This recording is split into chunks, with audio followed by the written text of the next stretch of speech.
Hermanos, buenos días. Espero estén animados.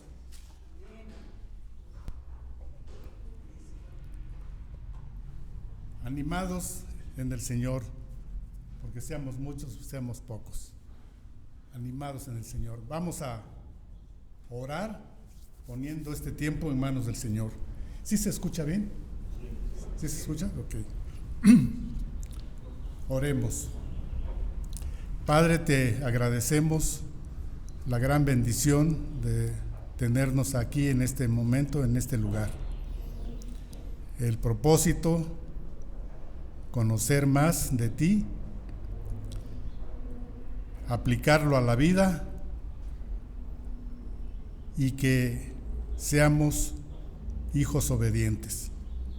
Gracias, Señor, porque nos das ese gran privilegio de estar aquí en esta mañana.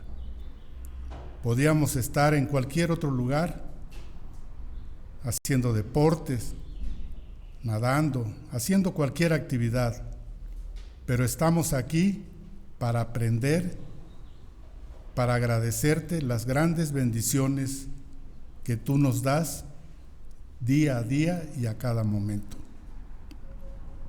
Gracias, Señor, por ese privilegio que nos das, por esa salvación tan grande, por tu gracia estamos aquí. Alabado seas hoy y siempre. Amén.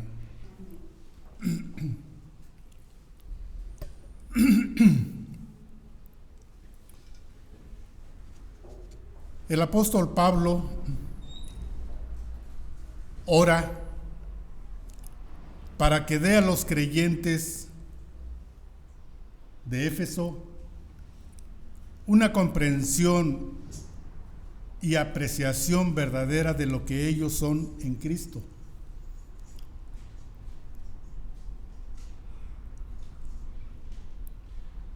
De cuán magníficas e ilimitadas son las bendiciones que ya les pertenecían a los hermanos de la iglesia de Éfeso.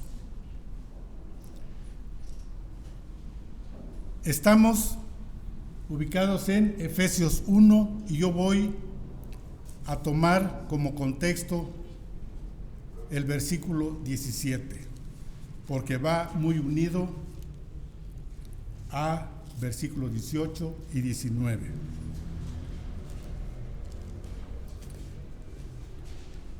La petición está dirigida al Dios de nuestro Señor Jesucristo, al Padre de Gloria. Una designación que vincula de forma inseparable al Dios Padre con Cristo el Hijo. Pablo oró para que los hermanos de Éfeso se libraran de estar buscando lo que ya era suyo.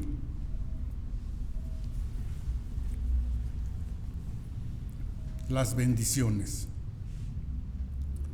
La enseñanza de la salvación en el Nuevo Testamento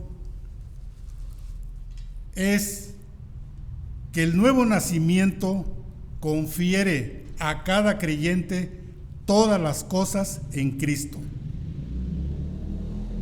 No existe necesidad ni justificación para estar buscando algo más en la vida cristiana.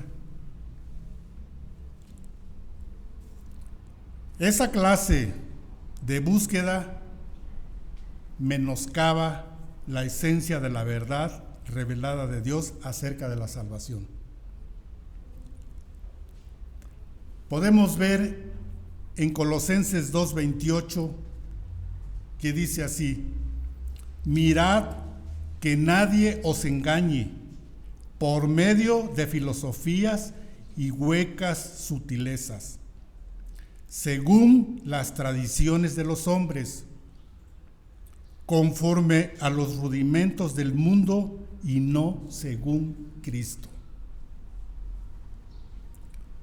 El cristiano no tiene que andar buscando algo extra de lo que ya tiene en Cristo. Hoy en día, muchos cristianos pasan gran cantidad de tiempo y esfuerzo buscando en vano las bendiciones que ya están a su disposición.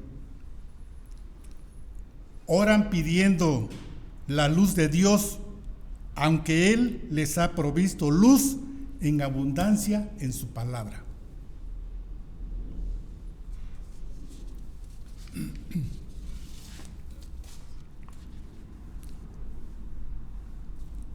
Y lo que necesitan es seguir la luz que ya tienen.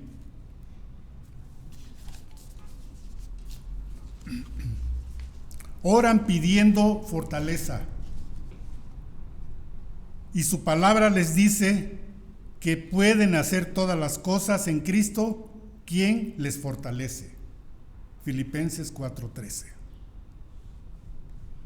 Piden para recibir más amor, y el apóstol les dice que el propio amor de Dios ha sido derramado en sus corazones mediante el Espíritu Santo. Romanos 5:5. Y la esperanza no avergüenza, porque el amor de Dios ha sido derramado en nuestros corazones por el Espíritu Santo que nos fue dado. ¿Qué podemos hacer? Solo aplicar las verdades ya dadas y establecidas por el Señor. Leer su palabra. Piden para recibir más gracia, aunque el Señor dice que la gracia que Él ya ha dado es más que suficiente. El apóstol la pedía. El apóstol tenía un problema de salud.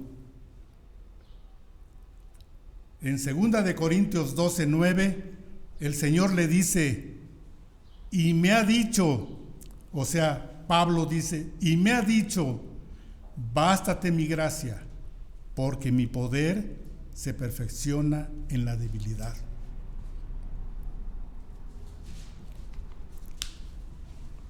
La necesidad primordial del cristiano es sabiduría y obediencia para apropiarse de las abundancias de las bendiciones que el Señor ya le ha dado o ya nos ha dado. Nuestro problema no es falta de bendiciones, sino falta de inteligencia y sabiduría para entenderlas y usarlas de manera apropiada y fiel.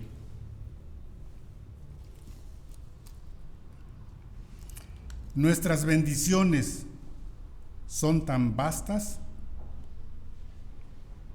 que la mente humana no puede comprenderlas.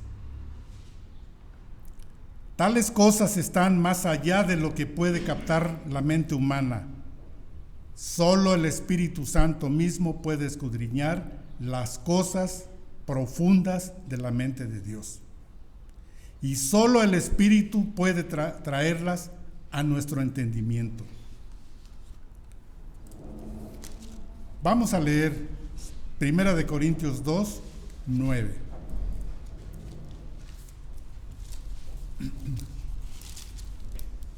Primera de Corintios 2:9 al 12.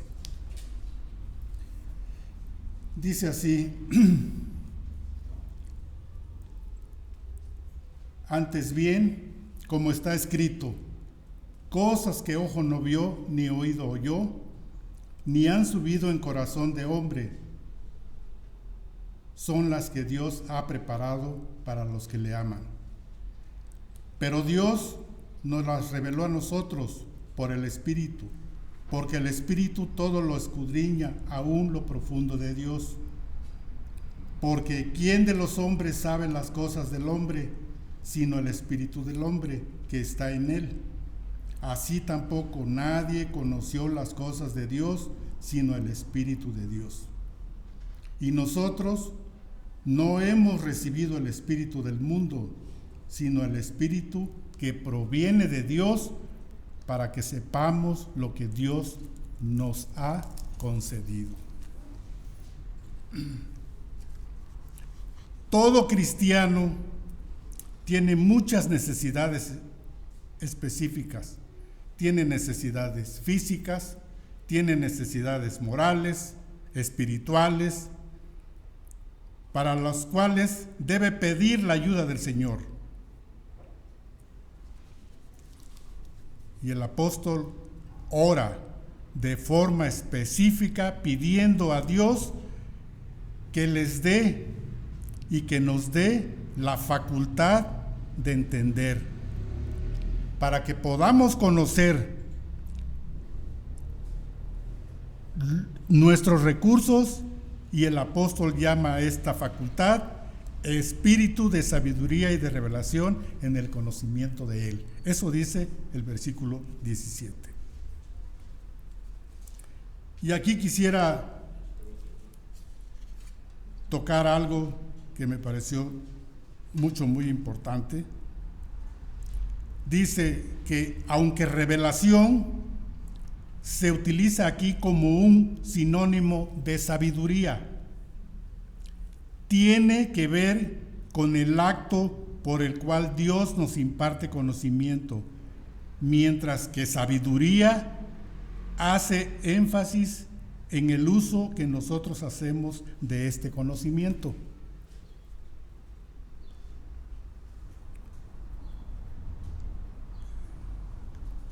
Cuando hoy ya no aplica, pero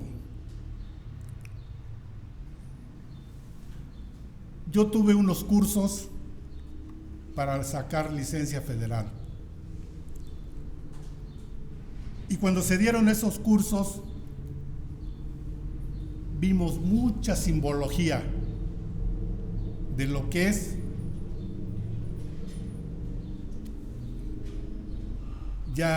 aplicarla manejando en carreteras federales de este México.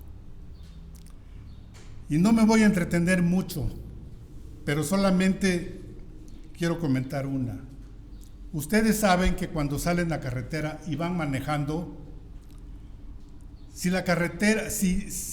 por la carretera que van tiene raya continua, significa que puedes rebasar, que tienes visibilidad para poder rebasar. Perdón, es al revés. Si tiene rayas fraccionadas, tú puedes hacerlo, puedes rebasar, tienes visibilidad para hacerlo. Si tienes raya continua, no lo puedes hacer, porque no tienes la visibilidad y puedes ocasionar un grave accidente, corres riesgo que pierdas la vida por alguien que venga del otro lado.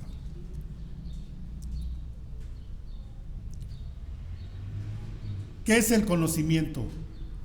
El conocimiento es lo que te enseñan que debes de hacer. ¿Qué es la sabiduría?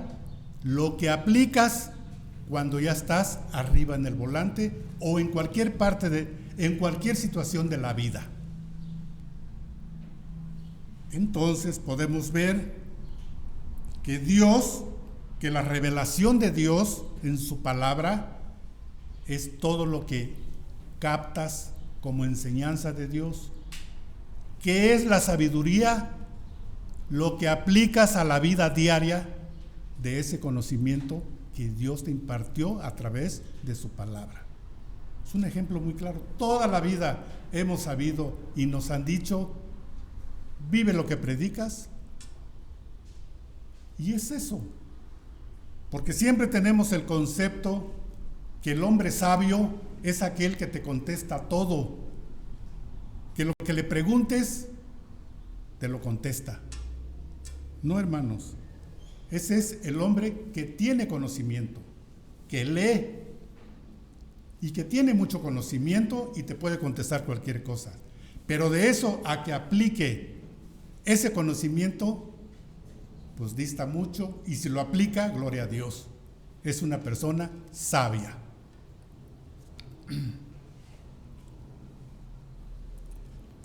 Debemos conocer y entender nuestra posición en el Señor antes de estar en capacidad de servirle, o sea, ser cristiano. Una persona que sirve al Señor sin ser cristiano viene a ser un gran peligro, o hacer las cosas por obligación.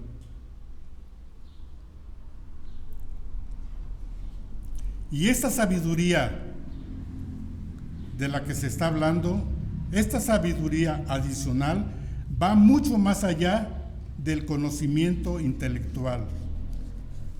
Es mucho más abundante. Por eso el apóstol deseaba que el cristiano de Éfeso, al igual que el de Colosas, porque la carta va dirigida, es una carta, como dijimos al principio, es una carta circular que fue dirigida especialmente a varias iglesias, no exclusivamente a la iglesia de Éfeso. Entonces, el apóstol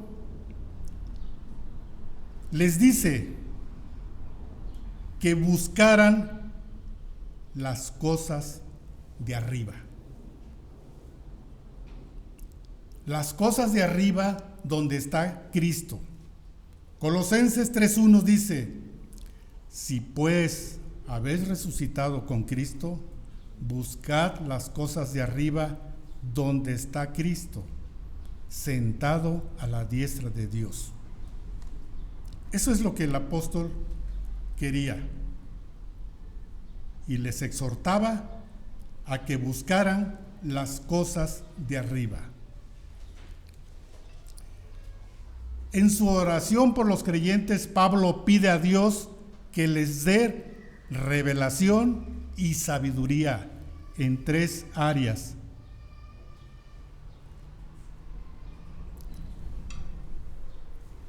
Yo solamente voy a ver 2 áreas.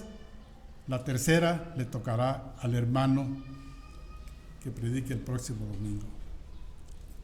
La primera es entender la grandeza del plan de Dios.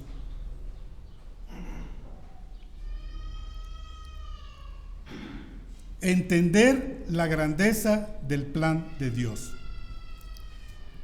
Y voy a darle lectura a versículos 18 y 19 de Efesios 1, 18 y 19. Alumbrando los ojos de vuestro entendimiento, para que sepáis cuál es la esperanza a que Él os ha llamado, y cuáles las riquezas de la gloria de su herencia en los santos, y cuál la supereminente grandeza de su poder para con nosotros los que creemos, según la operación del poder de su fuerza.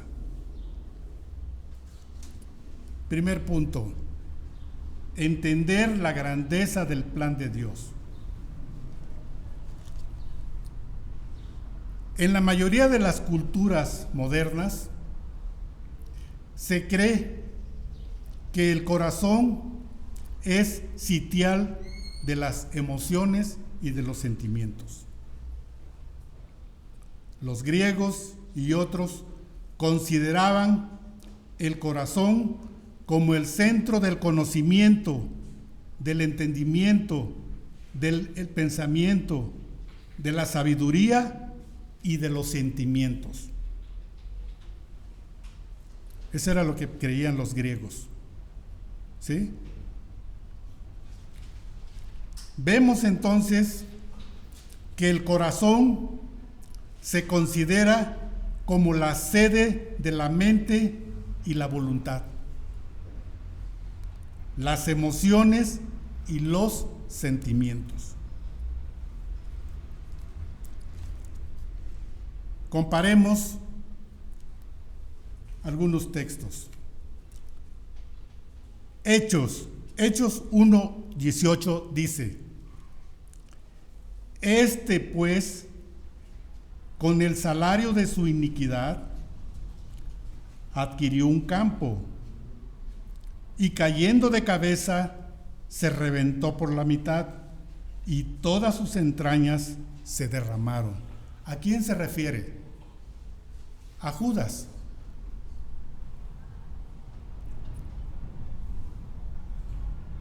Jeremías 4:19. Aquí Jeremías estaba pasando por una situación muy agitada. El pueblo, los israelitas estaban rodeados,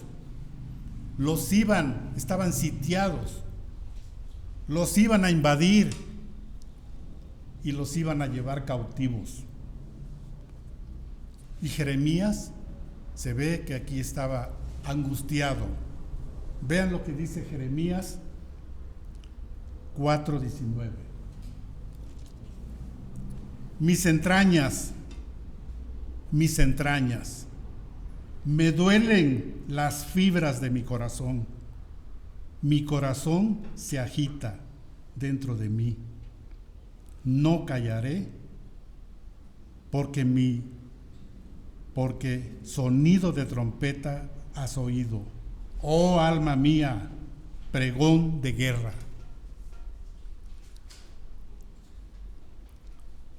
El término aquí se refiere claramente a órganos físicos internos y también a las emociones. ¿Qué hizo Judas con lo que hizo? Eso. Jeremías estaba, de verdad, se ve en una situación muy angustiante. Entonces vemos aquí que el corazón está relacionado completamente con las emociones. Veamos en cuanto a los sentimientos en Primera de Juan 3:17. Primera de Juan 3:17 dice: pero el que tiene bienes de este mundo y ve a su hermano tener necesidad y cierra contra él su corazón, ¿cómo mora el amor de Dios en él? Aquí que estamos viendo una persona en necesidad y una persona que puede ayudarle, que puede solidarizarse con él, pero no lo hace. Aquí se refiere claramente a efectos y sentimientos.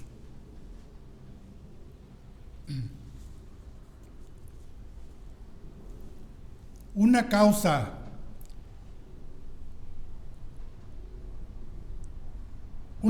de inmadurez de la iglesia de Corinto era su confianza en los sentimientos. Confiaban mucho en lo que pensaban, por encima del conocimiento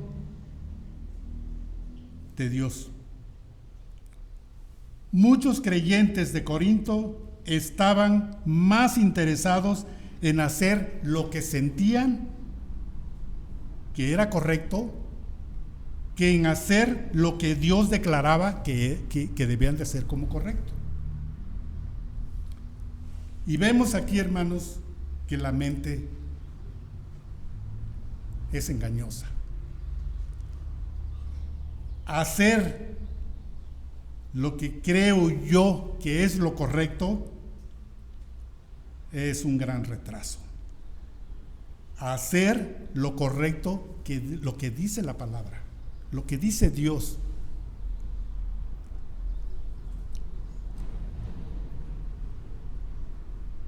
Vamos a leer 2 de Corintios 6, 11, 13.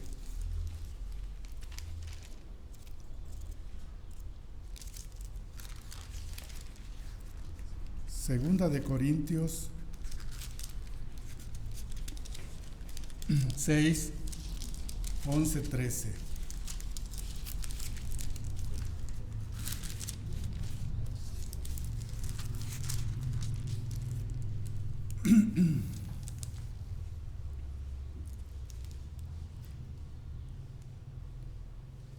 Pablo a los Corintios: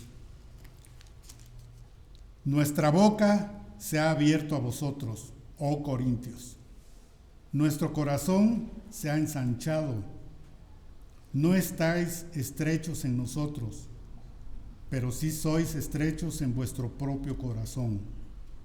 Pues, para corresponder del mismo modo, como a hijos hablo, ensanchaos también vosotros.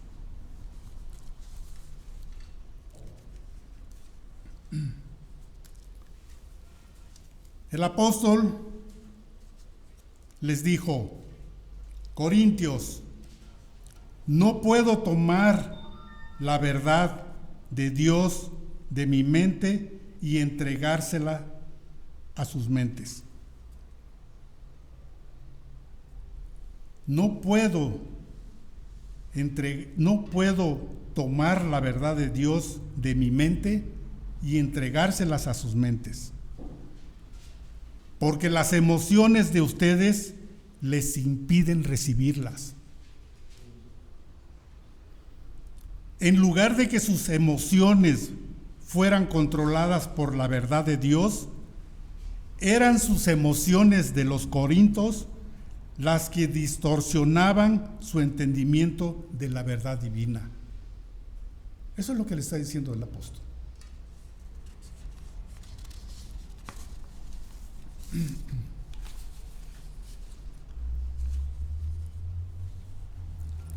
Pablo ora pidiendo que las mentes de los efesios sean alumbradas, que las emociones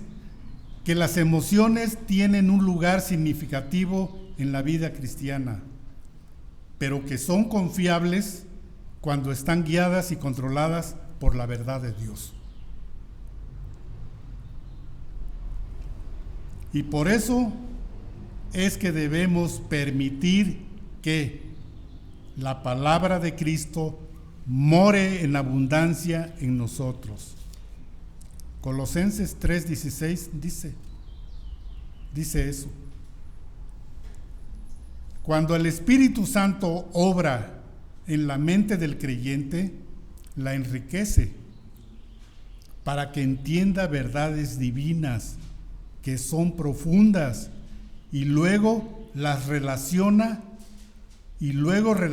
esa verdad con la vida. O sea, lo que Dios te enseña, lo que Dios te da de conocimiento, aplícalo a la vida.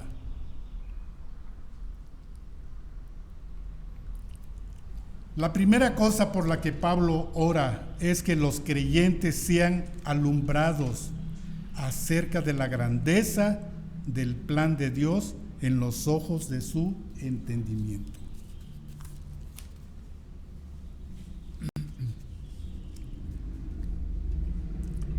El apóstol pide que ellos reciban un claro entendimiento de la esperanza a que Él os ha llamado y de las riquezas de la gloria de su herencia en los santos.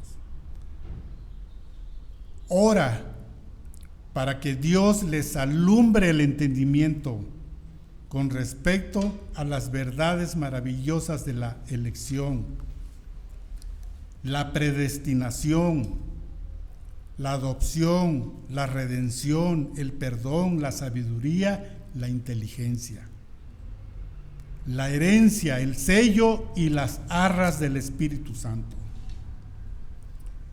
Y estas verdades, hermanos, resumen el plan maestro de Dios para la salvación de la humanidad. Ahora que ellos pertenecían a Cristo por la fe, porque está en el versículo 13 de Efesios 1:13 dice: en él también vosotros, habiendo oído de la palabra de verdad, el evangelio de vuestra salvación, y habiendo creído en él, fuisteis sellados con el Espíritu Santo de la promesa. El deseo del apóstol era que los creyentes se dieran cuenta a plenitud de lo que significaba su nueva identidad. Ustedes, les dice, no son fruto de una improvisación divina. Dios no solo los eligió para salvarlos, sino que los eligió mucho antes de que ustedes existieran y tuvieran la oportunidad de elegirle a Él por su gracia.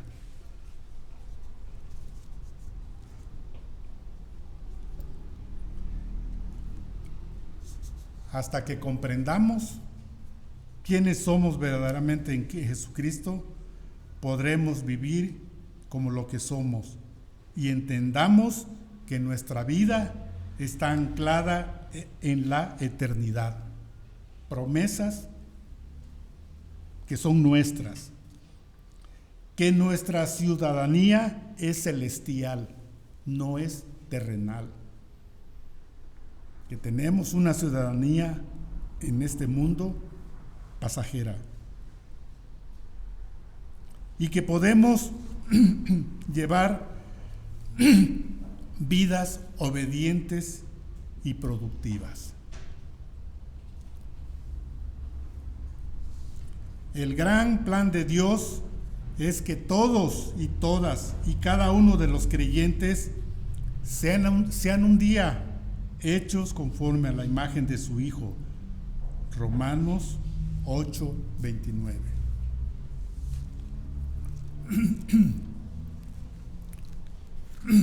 Romanos 8:29. Porque a los que antes conoció, también los predestinó para que fuesen hechos conforme a la imagen de su Hijo, para que Él sea el primogénito entre muchos hermanos.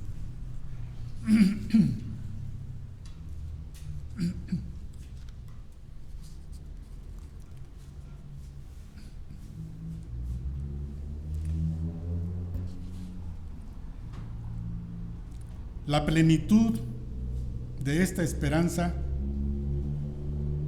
será experimentada cuando recibamos las riquezas supremas de la gloria de su herencia en los santos. Es una verdad demasiado maravillosa para describir con palabras.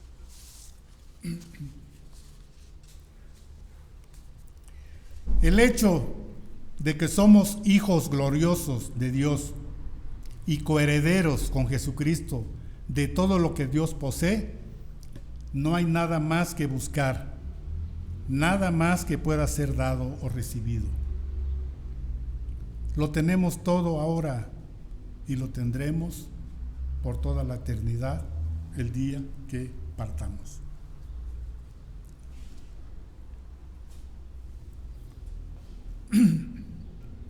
Veamos el segundo punto: entender la grandeza del poder de Dios. ¿Y cuál la supereminente grandeza de su poder para con nosotros los que creemos, según la operación del poder de su fuerza? La segunda petición de Pablo es que el Señor dé a los creyentes entendimiento de su gran poder. El apóstol utiliza 4 sinónimos diferentes para recalcar la grandeza de ese poder. 4 sinónimos. El primero es, en griego, dunamis, poder, el cual obtenemos palabras como o que significan dinamita. Todos sabemos que la dinamita tiene poder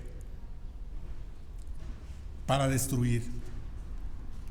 Este poder solo es para cristianos, para los que creemos.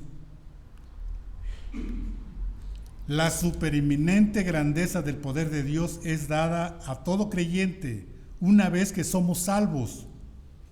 Recibimos toda la gracia de Dios y todo su poder. Esto nos asegura que nuestra esperanza eterna es una realidad, hermanos. El segundo sinónimo es energía,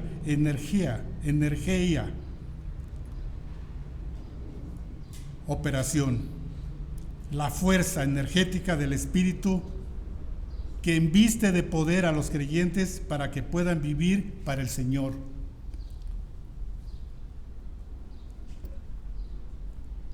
No podemos decir que no estamos equipados. El tercero es kratos, potencia, que también puede traducirse como dominio. Y vamos a leer Hebreos 2:14.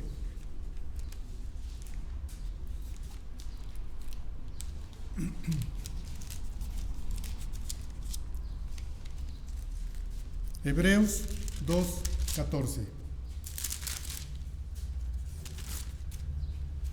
Hebreos 2:14 dice: así que, por cuanto los hijos participaron de carne y sangre, él también participó de lo mismo, para destruir por medio de la muerte al que tenía el imperio de la muerte, esto es, al diablo.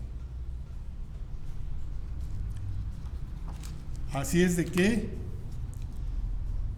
dominio, el Señor dominó todo eso. El cuarto es ischus, fuerza, capacidad, dotado. Pablo no oró pidiendo que el poder le fuese dado a los creyentes.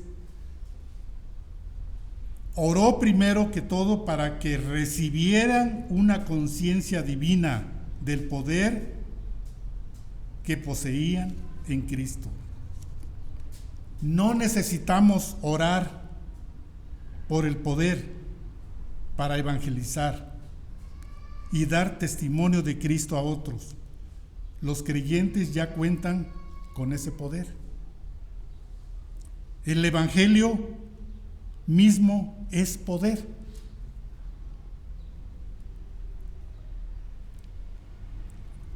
Porque aquí está. Porque no me avergüenzo del Evangelio, porque es poder de Dios para salvación a todo aquel que cree, al judío primeramente y también al griego.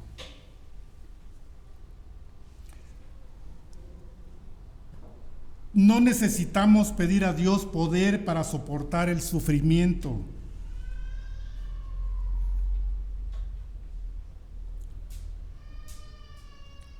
Pero tenemos este tesoro en vasos de barro para que la excelencia del poder sea de Dios y no de nosotros, dice 2 Corintios 4:7. Así es que, hermanos, equipados estamos. No tenemos excusa para poder decir, sí, a cuántos, y yo me incluyo, nos invade cierto temor cuando tienes que estar al frente de personas y tienes que comunicar las verdades, el mensaje de salvación. Y cuando sabes que allí hay personas intelectuales, preparadas, profesionistas de alto nivel, creo que humanamente es impactado uno. Pero ¿saben qué, hermanos? Cuando pides a Dios dirección y estás consciente que lo que vas a comunicar no es conceptos personales, sino palabra de Dios, esa gente es ignorante. Tú los rebasas por muchísimo, porque es gente ignorante que no conoce nada de la palabra.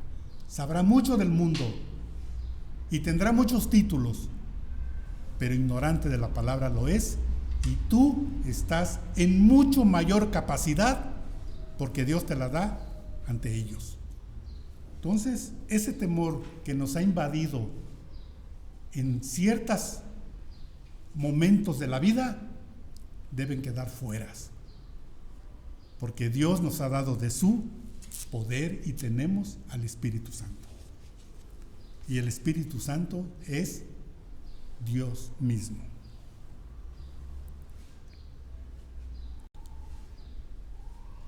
Justo antes de su ascensión, el Señor Jesús aseguró a sus discípulos.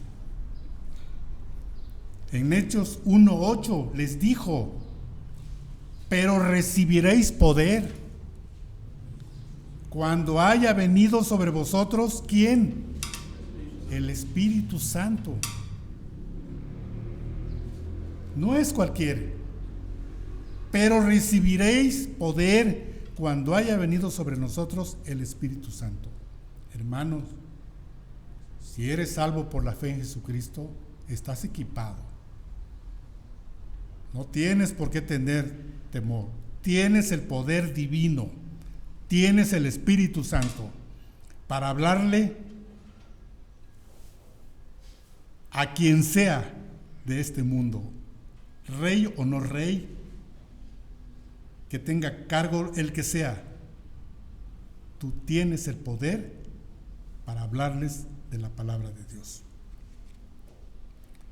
Una dotación que todo creyente recibe en el momento de su salvación.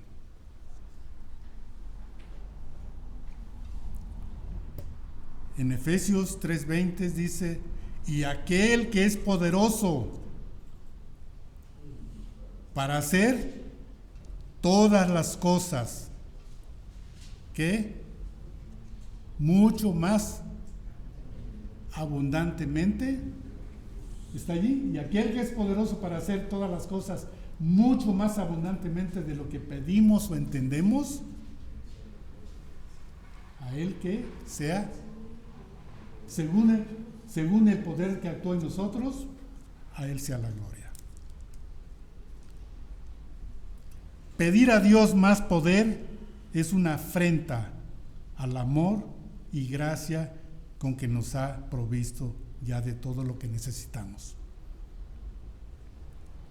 El poder, la operación y su fuerza sobrenaturales con los que Dios equipa a cada creyente y con los que glorificará a todo creyente es el mismo que operó en Cristo, hermanos. No es algo diferente, es el mismo, resucitándole de los muertos y sentándole a su diestra en los lugares celestiales. Tú tú serás resucitado. Y tú estarás en ese lugar celestial. No por tus obras, no por tu conducta moral, sino por sacrificio y la gracia de Cristo. La oración del apóstol es que entendamos el poder con que Él nos guarda y nos asegura el cumplimiento de su esperanza maravillosa, la cual es nuestra en Cristo, hermanos. Es el poder de resurrección y ascensión, la energía divina que levantó a Cristo de la tumba. De la tumba a la tierra y de la tierra al cielo. Es el mismo poder con que Él nos elevará hacia su gloria, hermanos, a ti y a mí. Qué gran bendición y privilegio.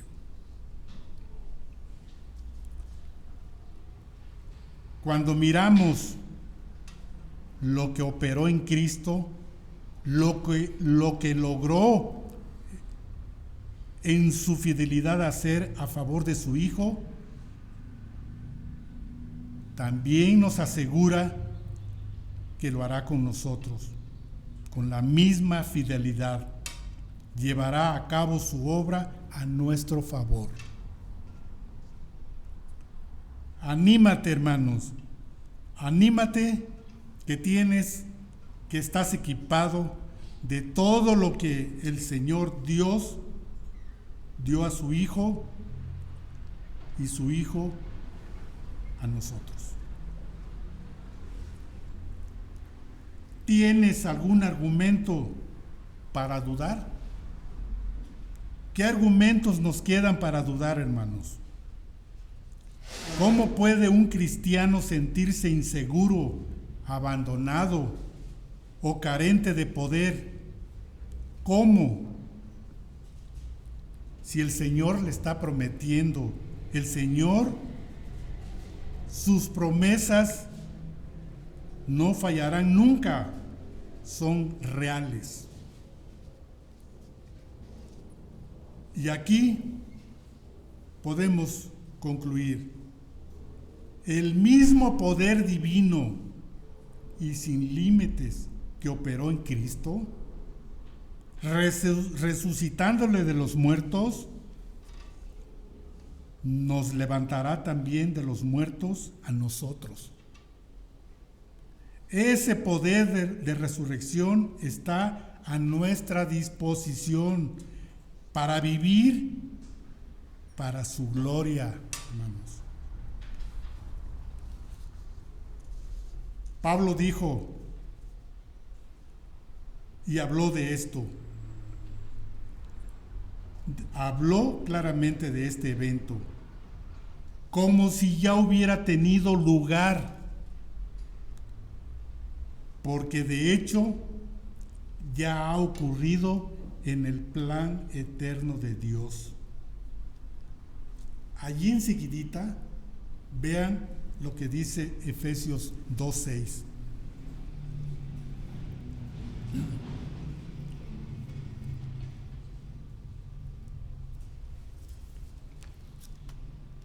Efesios 2:6. Y juntamente con Él nos resucitó. Pero si no hemos resucitado, estamos aquí vivos, aquí estamos, pues es el evento del Señor, que el tiempo no es condición para Él. Y juntamente con Él nos resucitó, y asimismo nos hizo sentar en los lugares celestiales con Cristo Jesús.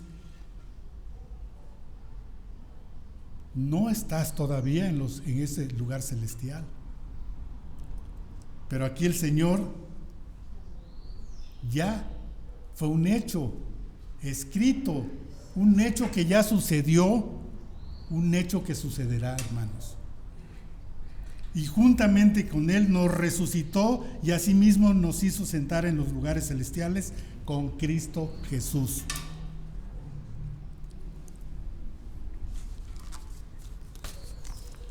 Hermanos, enfrentes lo que enfrentes, nada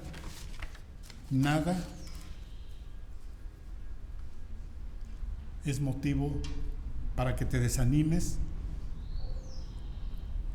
para que no te congregues, para que no leas la palabra, para que no evangelices. Nada, hermano. Porque somos pocos, porque somos muchos.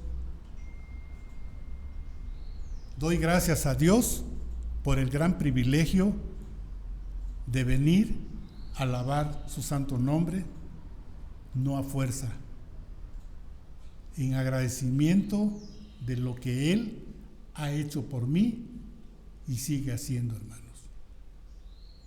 Y sigamos orando porque no nos desanimemos. Sigamos haciendo lo que tenemos que hacer, comunicar las buenas nuevas. El resultado es del Señor, no de nosotros. El Señor es el que da el crecimiento y nos ha dado a nosotros el gran privilegio de compartir su palabra. Pudo haber mandado cientos de ángeles a hacer esa labor. Te la ha dado a ti y me la ha dado a mí. Anímense, hermanos, que Dios les bendiga.